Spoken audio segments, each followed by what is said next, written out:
আমি স্পষ্ট ভাষায় বলে দিতে চাই, বঙ্গবন্ধু শেখ মুজিবুর রহমানকে হত্যা করা হয়েছে মাদ্রাসার ছাত্র নেই, জিয়াউর রহমানকে শহীদ করা হয়েছে মাদ্রাসার ছাত্র নেই, ওলিয়ারটিদের হামলা করা হয়েছে মাদ্রাসার ছাত্র নেই, খাদিজাকে কুবিয়ে রক্তাক্ত করা হয়েছে মাদ্রাসার ছাত্র নেই, ঐশীর মতো কুলাঙ্গার মেয়ে যে নিজ বাবা মাকে কুবিয়েছে সেখানেও মাদ্রাসার ছাত্র নেই, সাগর রুনিকে গলা কেটে হত্যা করেছে মাদ্রাসার ছাত্র নেই, প্রেসিডেন্ট এরশাদের রহস্যময় মৃত্যুর পিছনেও মাদ্রাসার ছাত্র নেই।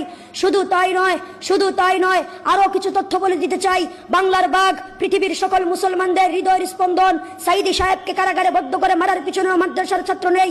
সোনালী ব্যাংক চুরি হয়েছে মাদ্রাসার ছাত্র নেই, রিজার্ভ ব্যাংক ডাকাতি হয়েছে মাদ্রাসার ছাত্র নেই, হল মাফ কেলেঙ্কারি হয়েছে মাদ্রাসার ছাত্র নেই, শেয়ার বাজারে দুর্নীতি হয়েছে মাদ্রাসার ছাত্র নেই, ইউরোপ আমেরিকাতে অর্থ পাচার করে আজ দেশটাকে দেউলিয়া বানানো হচ্ছে মাদ্রাসার ছাত্র নেই, কানাডাতে নিজের দেশের টাকা পাচার করে বেগমপাড়া বানানো হচ্ছে মাদ্রাসার ছাত্র নেই।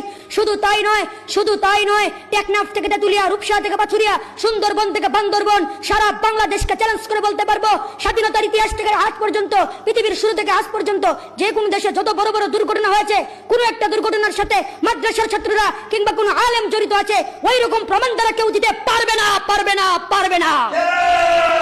গুগলে দালাল আইন 1972 লেখে চার্জ দিলে আপনারা দেখতে পাবেন বঙ্গবন্ধু দালাল আইনের আওতায় সারা দেশে 74টি ট্রাইব্যুনাল করেছিলেন, যেখানে 37,441 জনের নামে মামলা করা হয়েছিল, 22 জনের ফাঁসি হয়েছে, 68 জনের যাবজ্জীবন কারাদণ্ড হয়েছে, 752 জনের বিভিন্ন মেয়াদে কারাদণ্ড দেওয়া হয়েছিল।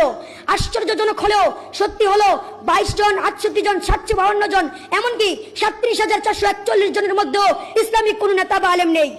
এটাই হচ্ছে ঐতিহাসিক সত্য, হিস্টোরিক্যাল ফ্যাক্ট। যারা এগুলো আবিষ্কার করে তারা হয়তো মিথ্যা বলছে, যা মুনাফিকের প্রথম লক্ষণ, আর না হয় তারা ঐতিহাসিক সত্য, হিস্টোরিক্যাল ফ্যাক্ট জানে না। আসলে আমরা এগুলো করে লাভ কি? দুনিয়াতে চিরদিন থাকবো না, দুনিয়া চিরদিনের নয়। মৃত্যুর কতদিন পর মানুষের কি হবে? নাক পচতে শুরু করবে 3 দিন পর, নখ খসে যাবে 6 দিন পর, পেট ফেটে যাবে 10 দিন পর, চোখ গলে যাবে 17 দিন পর, হাড় থেকে মাংস খসে যাবে 60 দিন পর, হাড়গুলো পৃথক হয়ে যাবে 90 দিন পর, হাড়গুলো মাটির সাথে মিশে যাবে 60 বছর পর। সুতরাং আমি মনে করি আলেম উলামাদেরকে এভাবে গালি দেওয়া, আলেম উলামাদেরকে দেখতে না পারা, নবীর ওয়ারিসদেরকে সমাজ থেকে বের করে দেওয়া, এটা কোনো মুসলমানদের বৈশিষ্ট্য নয়। আমরা যেন এই আলেম উলামাদেরকে শ্রদ্ধা করে, আলেম উলামাদেরকে সম্মান করে আমরা আমাদের জীবন যাপন করতে পারি। আল্লাহ রাব্বুল আলামিন যেন আমাদেরকে সেই তৌফিক দান করেন। সকলে বলে আমিন। ওয়া আখির দাওয়ানা আনিল হামদুলিল্লাহি রাব্বিল আলামিন। আসসালামু আলাইকুম ওয়া রাহমাতুল্লাহি ওয়া বারাকাতুহু।